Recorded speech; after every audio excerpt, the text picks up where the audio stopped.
The breaking point. Admiral Sarah Chen stood at the viewport of the Tehran research station Artemis, watching the shimmer of the quantum shield she had helped develop. The shield that officially didn't exist. Below her, Europa's icy surface reflected the distant sunlight, concealing humanity's most advanced research facility. The facility that would soon change everything. Admiral, we've confirmed it. Dr. Marcus Webb's voice carried a mix of anger and vindication as he approached. The quantum signature analysis is conclusive. The Galactic Council's latest gift of shield technology contains embedded surveillance protocols. They're not just monitoring us. They're actively suppressing our shield's capabilities. Sarah's jaw tightened. After 15 years of suspicions, they finally had proof. The Galactic Council, humanity's supposed mentors in the vast cosmic community, had been systematically hobbling Earth's technological development while simultaneously harvesting human innovations for their own benefit. "Show me," she said, following Marcus to the holographic display chamber.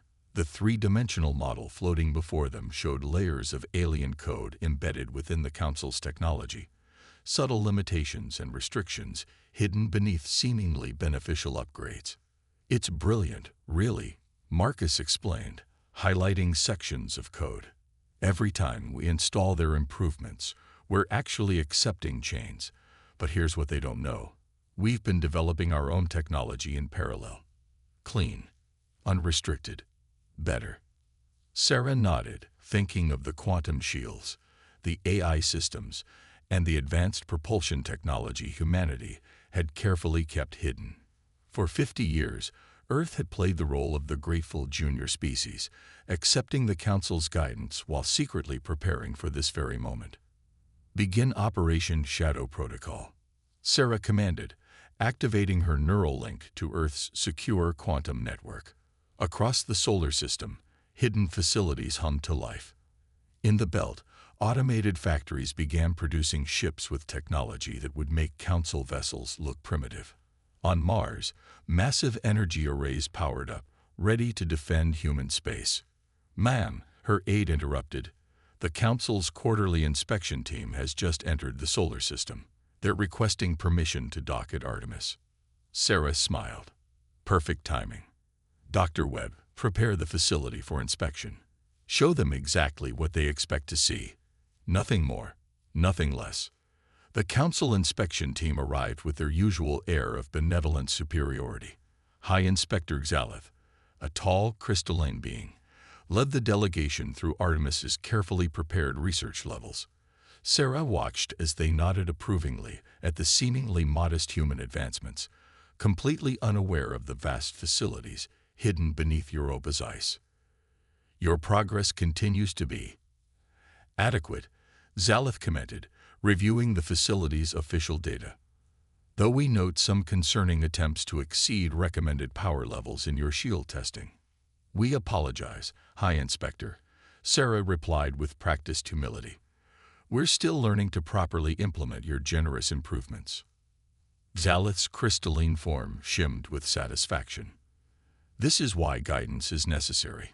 In time, humanity will learn its proper place in the galactic order." Hours later, after the inspection team had departed, Sarah stood again at the viewport. "Send the signal to Earth Command," she ordered. "Operation Shadow Protocol is go. It's time to show the galaxy humanity's true face." Across Earth and its colonies, hidden preparations began moving into their final phase. In government offices, pre-written declarations of independence were prepared. In shipyards, advanced vessels emerged from their concealment. In laboratories, suppressed innovations were readied for deployment. The Council had spent 50 years teaching humanity its place in the galaxy. They were about to learn they had taught the wrong lesson. As Sarah watched the Council ship disappear into faster-than-light travel, she activated a secure channel to Earth's President. "Madam President, they suspect nothing. We're ready to proceed with Phase 1. "Very well, Admiral," the President's voice was firm. "Let's show them what humanity can really do when we break our chains." In the depths of Europa, machines began to hum as humanity's hidden power awakened. The galaxy was about to change forever, and this time, humanity would write the rules of their own destiny. Silent Revolution. The Galactic Council's central archive was considered impenetrable. Its quantum-encrypted databases held the technological secrets of 1,000 civilizations, guarded by security systems that had evolved over millennia, which was why Archive Master Tellen was shocked when every system simultaneously went dark. Impossible, the crystalline being whispered, its form flickering with distress as emergency lights bathed the vast chamber in crimson. The archives have never failed. But this was no failure. Across the massive archive complex, sophisticated human quantum viruses were silently at work, copying data before erasing all traces of human technological contributions from the Council's databases. Decades of carefully hidden backdoors, planted by human tech specialists who had helped maintain the archives, were finally being activated. In high orbit above Earth, Council Ambassador Dex Thor watched in growing unease as human ships took up defensive positions around their homeworld. These weren't the primitive vessels he was familiar with. These ships were sleek, advanced, and radiated power signatures, unlike anything in the Council's database, demanding immediate explanation for this unauthorized military deployment. He transmitted, trying to maintain his diplomatic composure. The response came not in words, but in action. A massive energy field shimmed into existence around Earth and its orbital installations, a planetary shield far beyond what the Council thought possible for human technology. In the Presidential Command Center beneath Washington, President Helena Martinez watched the events unfold on holographic displays. "Status of Operation Silent Revolution," she asked. "Archive penetration successful," reported General Zhang. "All human technological data has been retrieved and purged. Quantum Shield Network is operational across all colonies. The Council's surveillance systems have been blinded. And the other species. Messages have been sent to all potential allies. Those who've suffered under Council restrictions are very interested in what we have to offer." Across Council space, the carefully orchestrated revolution continued. Human technicians, seemingly conducting routine maintenance, quietly disabled the hidden restrictions in technology they had provided to other species. Trade ships, previously carrying basic goods, began delivering advanced technology to carefully chosen allies. On the Council colony world of Nexus Prime, Governor Shell stared in disbelief at the human trade representative before him. "You're saying you can upgrade our planetary defense systems to this level without Council oversight?" "We've had the capability all along," Representative Jessica Chen smiled. "The Council just made sure you never knew about it. The only question is, are you ready for true independence?" In the Galactic Council's emergency session, chaos reigned. Reports flooded in from across the galaxy. Human vessels appearing with impossible technology, critical systems failing as human-designed components were remotely deactivated, centuries of carefully maintained technological superiority evaporating in hours. "How could we not have seen this coming?" demanded Councillor Vex, his energy form crackling with agitation. High Councillor Zinra's response was cut short as the chamber's holographic systems activated, projecting the image of President Martinez to the assembled representatives. "Honorable Council," she began, her tone carrying no trace of the subservience they were accustomed to from humans. "For 50 years, you've claimed to guide and protect humanity, while secretly suppressing our development. Today that ends." Screens throughout the chamber displayed evidence of the Council's systematic technological suppression, alongside demonstrations of true human capabilities. Ships that could outmaneuver anything in the Council fleet. Energy weapons that made Council armaments look primitive. Medical technology that could revolutionize healing across the galaxy. "We're not here to threaten or dominate," Martinez continued, "but we will no longer accept chains disguised as guidance. As of today, humanity is declaring independence from the Galactic Council. We invite any species who wish to join us in true technological cooperation to do so." As the transmission ended, the Council chamber erupted in argument. But for many representatives, particularly those from younger species. The choice was already clear. The age of Council dominance was over. A new power had emerged in the galaxy, not through force, but through the quiet revolution of superior innovation. In her office on Europa Station, Admiral Sarah Chen watched the Council's reaction through quantum surveillance feeds. "Begin Phase 3, she commanded. "It's time to show the galaxy what real technological cooperation looks like." The silent revolution had succeeded. Now came the harder task: building a new galactic order based on genuine collaboration rather than control. Ripples across stars. The trading hub of Meridian Station had always been a testament to Council efficiency. For centuries, its crystalline corridors had hummed with the predictable rhythm of regulated commerce. But today, that rhythm had become a crescendo of chaos. Trade Master Vixtal, a graceful being of pure energy contained within an environmental suit, watched in mounting horror as the station's automated systems began to fail. The quantum AI that had managed millions of daily transactions, human-designed, though few had known it, was shutting down, leaving countless merchants scrambling to process trades manually. "This is what freedom from Council oversight looks like," announced Kai Anderson, Earth's trade representative, addressing the assembled merchants. "Your commerce systems aren't failing. They're being liberated. For decades, the Council has used our technology to control your trade, skimming profits through hidden protocols while restricting your growth potential." He gestured, and holographic displays materialized around the chamber, showing evidence of the Council's systematic economic manipulation. "We're offering a choice: continue with manual systems under Council restrictions, or join Earth's new trade network, with full access to unrestricted quantum commerce technology." In the Orion Spur, the younger species watched these developments with growing interest. The Novan Republic, barely a century into spaceflight, had always struggled under Council technology restrictions.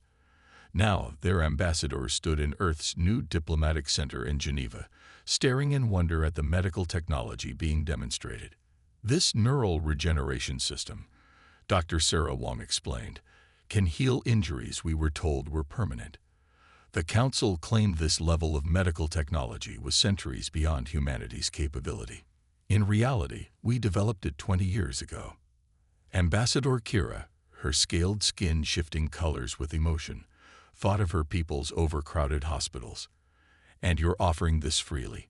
"Not freely," Sarah corrected. "We're offering fair trade partnerships. No hidden restrictions, no artificial limitations, just genuine technological cooperation." The ripples spread further. On the industrial world of Forge Prime, factory systems began producing at twice their previous capacity as human engineers removed Council-imposed limitations. In the Centauri colonies, quantum communication networks accelerated to near instantaneous speeds once freed from artificial constraints. But not everyone welcomed these changes. The hierarch domains, ancient allies of the Council, mobilized their fleets in a show of force. Their massive battleships, proud symbols of Council-approved military technology, moved to blockade human trade routes. Admiral Chen watched their movements with calm amusement from Europa Command. "They still don't understand," she commented to her staff. "Show me the hierarch flagship." The holographic display zoomed in on the massive vessel. "Interesting design," she noted. "Shame about the structural flaw in their quantum drive matrix, the one our engineers deliberately included when we helped them upgrade their fleet last year." With a simple command, targeted quantum pulses disabled the entire hierarch fleet. The mighty ships hung powerless in space, their crews suddenly realizing how dependent they had become on human technology. In the Council's emergency session, the debate had turned bitter. "We must respond with force," demanded the hierarch representative, unaware of his fleet's condition. "With what weapons?" asked Councillor Trix, their crystalline form dim with worry. "Half our military technology is human-derived. We don't even fully understand how most of it works anymore." "Perhaps," suggested a representative from one of the younger species, "it's time to consider that the Council's way isn't the only way." Across the galaxy, species began choosing sides, not through military might or political pressure, but through simple pragmatism. The Council's carefully maintained technological hierarchy was crumbling, replaced by a new network of genuine cooperation and innovation. On Earth, President Martinez received hourly updates as more worlds joined their alliance.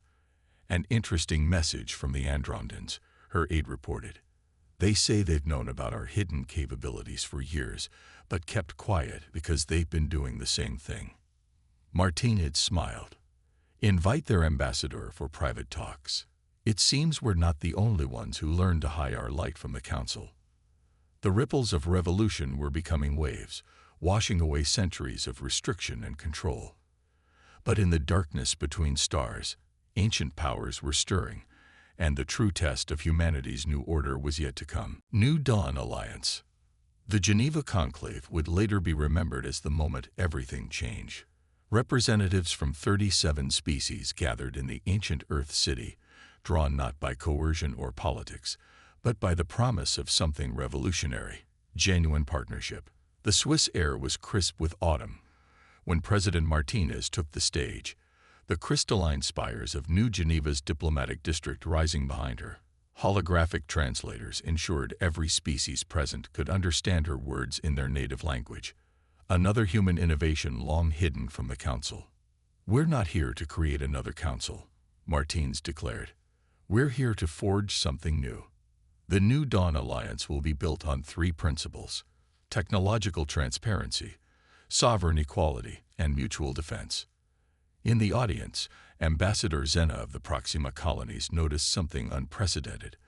The human security systems were visible, not hidden behind false walls or disguised as decorations, but proudly displayed. It was a powerful statement. We trust our allies with knowledge of our defenses. Each member world, Martinez continued, will have full access to the Alliance's technological database.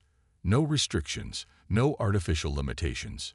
Your scientists will work directly with ours. Your innovations will be your own, not claimed by a central authority.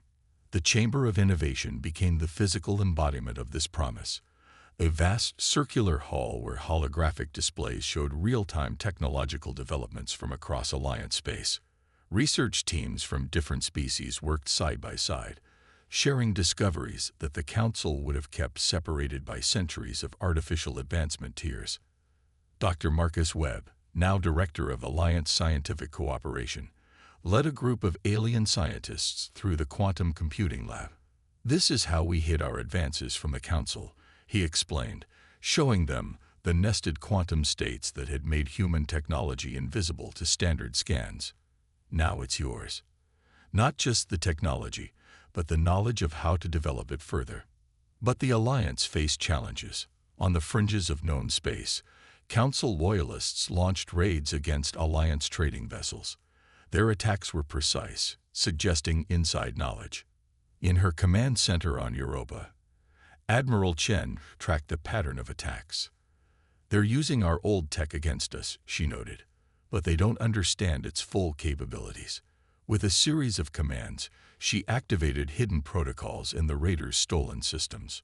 Across disputed space, ships found themselves automatically returning to their bases, crews locked out of their own control systems. The Council's response to the formation of the Alliance was predictable. They declared it illegal, threatening sanctions against any world that joined. The threats rang hollow as more species realized the Council's power had always been built on controlled access to technology that was now freely available through the Alliance. Their economic sanctions are meaningless, explained Kai Anderson during an Alliance trade conference. Our quantum manufacturing systems can produce any goods they're threatening to withhold. Their financial pressure fails when we can create our own trading network. The true power of the Alliance became clear during the Rigel crisis. When a stellar anomaly threatened 3 Council worlds, their requests for assistance were met with bureaucratic delays. The Alliance responded immediately, sending advanced ships with evacuation capabilities the Council had never seen before.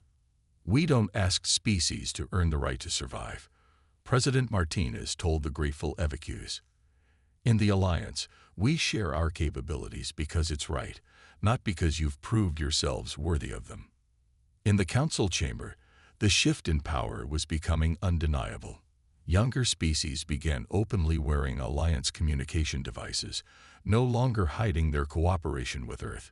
Trade routes reoriented toward Alliance space, drawn by the promise of unrestricted technological growth. But in secure chambers on both sides, leaders worried about a darker truth. The Council's suppression of technology hadn't just been about control, it had been about containing something. Something ancient that they believed younger species weren't ready to face.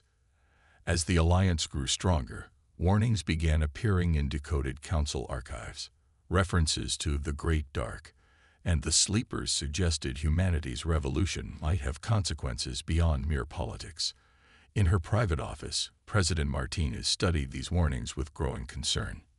Have we moved too fast? She wondered aloud. Admiral Chen's response was firm. Whatever's out there, we'll face it as equals with our allies, not as servants waiting for the Council's permission to defend ourselves. The New Dawn Alliance had rewritten the rules of galactic civilization, but the true test of its principles was about to begin. Balance of power. The message that changed everything arrived through quantum channels at 3:47 Earth Standard Time. It came not from Alliance space, not from Council territory, but from the dark expanse beyond the galactic rim. The Council's worst fears had awakened. They called themselves the Predecessors, a civilization so ancient they had seeded the galaxy with the very quantum technology that humanity had mastered. Their message was simple: they had returned to reclaim their domain. In the Council's great chamber, panic erupted. High Counselor Zinra revealed the truth they had hidden for millennia. The technological restrictions weren't just about control. They were containment protocols, designed to keep younger species from drawing the Predecessors' attention with advanced quantum signatures. We didn't suppress technology to dominate, Zinra explained to the emergency joint session of Council and Alliance representatives. We did it to protect. The Predecessors left markers. Quantum technology would signal their return only when civilizations reached a certain level, a level humanity has now exceeded. President Martinez stood before the assembled delegates, her expression resolute. So you chose to keep the galaxy weak, divided, and unprepared instead of building strength through unity. In orbit above Earth, the first wave of predecessor ships emerged from quantum space. Their technology was elegant, advanced, but not incomprehensible. Admiral Chen watched their approach from Europa Command, analyzing their quantum signatures. They're using the same basic principles we discovered, she noted, just with millennia more refinement. She opened a channel to the Alliance Defense Network. All units, implement Protocol Quantum Shield. Across Alliance space, the hidden features of human quantum technology activated. Not weapons, but a vast interconnected network of quantum consciousness. The true breakthrough humanity had kept secret even from their new allies. We didn't just master quantum technology, Dr. Webb explained to the stunned Alliance scientists. We learned to merge with it. Every human quantum system has part of our collective consciousness woven into its code. The Predecessors' first attack struck Council space, their quantum weapons easily overwhelming the restricted technology. But as they approached Alliance territory, they encountered something unexpected.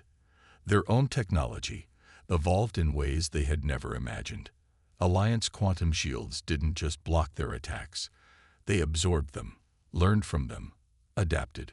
Every human-designed system across the galaxy became part of a vast neural network, processing data faster than even the Predecessors could react. In her command center, Admiral Chen felt the quantum connection linking her mind with thousands of others, human and alien alike, as Alliance species interfaced with the network through human technology. This is what the Council never understood, she broadcast to all channels. True strength comes from sharing knowledge, not hoarding it. The Predecessor fleet found itself facing not just advanced technology, but the combined consciousness of dozens of species working in perfect quantum harmony. Their attacks were predicted and countered before they were launched. Their quantum signatures were analyzed and matched. Their own technology was turned back upon them. You seek to reclaim what you believe is yours, President Martinez transmitted to the predecessor command ship.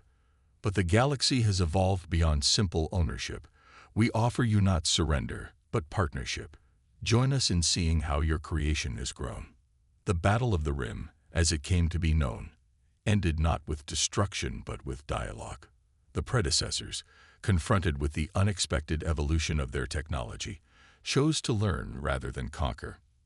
In the aftermath, the galaxy's power structure shifted permanently.